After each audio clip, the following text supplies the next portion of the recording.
jeunesse. Et je sais que nous n'étions pas attendus en littérature générale. Mais lorsque nous publions des textes pour enfants, nous sommes extrêmement exigeants, car la littérature jeunesse n'est pas une sous-littérature. Publier pour les grands n'est donc pas un si grand écart. C'est un pari que de se lancer dans la littérature générale, parce que je pense qu'effectivement, aujourd'hui, les romans ont peut-être peu de place en librairie, peut-être qu'on leur accorde peu de place, parce qu'on entend souvent dire que les Mauriciens ne lisent pas, en tout cas très peu. Pourquoi se lancer dans la littérature générale? C'est justement pour ça, parce que je suis convaincue qu'il faut continuer à la faire vivre, et c'est le pari que nous faisons aujourd'hui, vraiment d'essayer de porter ces auteurs mauriciens. C'est une collection qui a vraiment pour vocation de présenter des auteurs mauriciens, mais avec un prix accessible, pour ne plus entendre dire qu'un livre à 800 roupies, c'est repoussant, évidemment. Donc là, nous sommes sur des prix qui sont à chaque fois en dessous de 400 roupies. Il y a 3 axes dans cette collection. Le premier étant de publier des auteurs épuisés, dont les livres sont épuisés ou ont été un peu oubliés. Polyte de Savinien-Mérédac ouvre cet axe-là. Pourquoi Polyte? Parce que c'est juste un chef-d'œuvre. Il y a une qualité d'écriture qui est extraordinaire, même si c'est un titre qui date des années 20. Il y a quelque chose qui est extrêmement moderne et qu'on pourrait, si j'enlevais aujourd'hui l'année d'écriture et le nom qui peut-être pourrait sembler un peu repoussant, on pourrait tout à fait croire que c'est un roman qui a été publié aujourd'hui. Et ensuite, il y a Sensitive de Shehnaz Patel, qui est un achat de droit.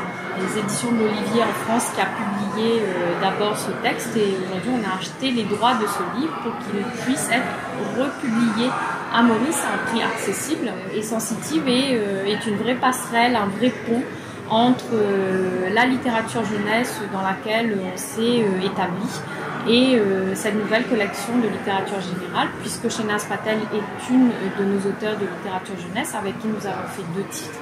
Et puis Vendeste, qui est un heureux hasard. Je connaissais Gabrielle Vier pour ses illustrations jeunesse. On s'est rencontrés pour ça, pour qu'elle me parle de ses projets en jeunesse.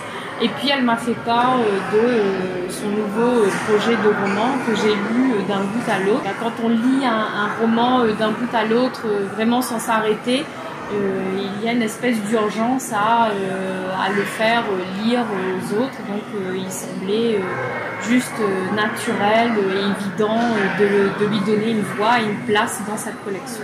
Le fil conducteur pour moi, c'est vraiment Maurice et l'océan Indien. En termes géographiques, mais aussi, je ne sais pas, quand on voit par exemple des auteurs mauriciens qui habitent à l'étranger, je crois qu'en fait, même si on habite à l'étranger, on a toujours une espèce d'attachement, des souvenirs, des couleurs, des émotions, des odeurs qui reviennent. Et j'ai vraiment à cœur de faire ressentir ça au lecteur. Après le festival jeunesse à la mi-septembre, cette nouvelle collection de romans, vous lancez également une collection de romans jeunesse. Oui. Dans quelques semaines. Oui, alors oui, dans 2 mois. Dans 2 mois précisément.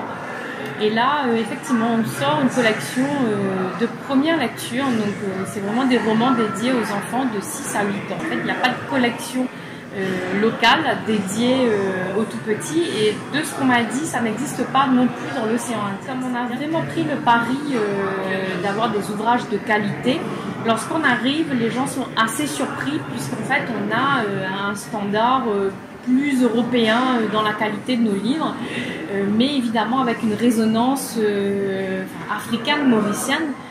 Je trouve que l'idée de Corinne Fleury, elle est extrêmement audacieuse, mais je pense que c'est important que notre littérature puisse revenir à l'île Maurice. C'est pas le tout de se faire publier à l'étranger, d'être lu à l'étranger, etc. Je trouve que c'est important de rétablir le lien entre la littérature mauricienne et le lectorat mauricien. Et en écrivant sur ce titre, j'ai pensé à une auteure irlandaise qui s'appelle Edna O'Brien, que j'aime beaucoup. Et Edna O'Brien disait ceci, elle disait un auteur ne devrait jamais perdre l'état d'enfance. Ce n'est pas une forme de sensiblerie, c'est une façon de regarder le monde avec un regard qui rend les choses plus crues. Et en même temps, il y a le regard de l'enfant qui regarde les choses d'une façon que nous, adultes, ne voyons plus. Je trouve que c'est important de rétablir le lien entre la littérature mauricienne et le lectorat mauricien, entre les auteurs mauriciens et les lecteurs mauriciens, parce que c'est quelque chose qui parle de nous. Et je pense que c'est essentiel aussi qu'on soit en contact avec une littérature qui nous parle de nous aussi, parce que la littérature, c'est aussi une façon d'aller très loin en dehors de soi, mais c'est aussi une façon capitale d'aller à l'intérieur de soi. Et je crois que la littérature nous permet ça, d'où l'intérêt pour moi de cette collection. Le livre, il a été très bien reçu ailleurs, il a été très étudié, par exemple à La Réunion, dans les collèges, dans les lycées. J'ai été très souvent appelée à intervenir pour en parler. Il a été porté au théâtre par une compagnie réunionnaise dirigée par la comédienne Léon Louis. À Maurice, ça a été un peu plus compliqué parce que je pense qu'on est assez attaché à Maurice à projeter une image belle et positive de Maurice. Et un jour, quelqu'un m'a demandé, justement, après avoir lu le livre, une personne m'a demandé « Qu'est-ce qui vous a pris d'aller raconter ce genre de choses sur nous en France ?» Et j'ai répondu à cette personne que je ne suis pas là pour faire la promotion de l'image touristique de Maurice. Il y a des gens qui sont payés pour faire ça et qui le font très bien. Moi, ce n'est pas mon boulot. Moi, je suis auteur et je pense qu'on n'écrit pas pour faire joli. Et je pense qu'on écrit aussi peut-être parce qu'on n'est pas satisfait du monde tel qu'il est. C'est une façon de revisiter le monde et de le recréer.